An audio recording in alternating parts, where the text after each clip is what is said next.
right, another section you're going to find in Chapter 12 is a section on lecturing.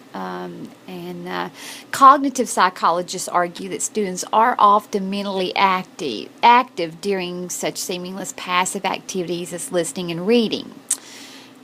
So they're saying even in lectures, cognitive psychologists are saying even in lectures that you are engaged somewhat.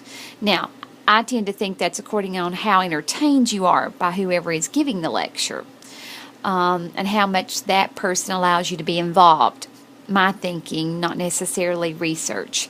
The degree to which students learn from expository instruction depends on the particular cognitive processes they engage in, the extent to which they pay attention, focus on meaningful rather than rote learning, and self-monitor their comprehension, and so on. So it almost sounds like a self-regulatory type situation if you're going to have success in a lecture type format.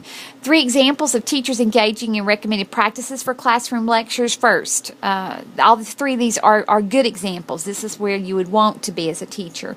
Mr. Wallace explains to his students how the American Revolution was in some ways similar to the fights children have with one another.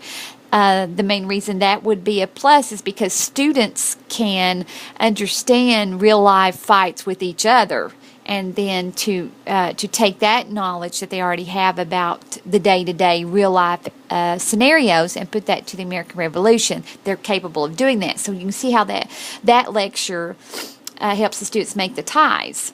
Miss Lane begins her discussion of the American Civil War by drawing some parallels between it and something the class has already studied, the American Revolution. So we've already laid the groundwork. We're scaffolding off of one onto another. Similarities and comparison, you could do some kind of concept mapping with Poplets or some way. During a unit on World War I, Mr. Jones often uses maps to show how certain battles were fought, especially strategic locations. These are for your visual learners.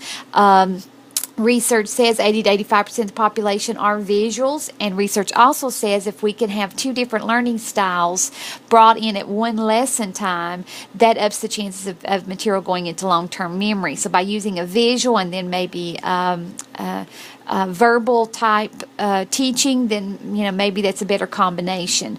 I've attached some examples of some effective lectures. You tell me. You're thinking of lectures. Do we need more of them or do we need less of them, and why? I'll be waiting.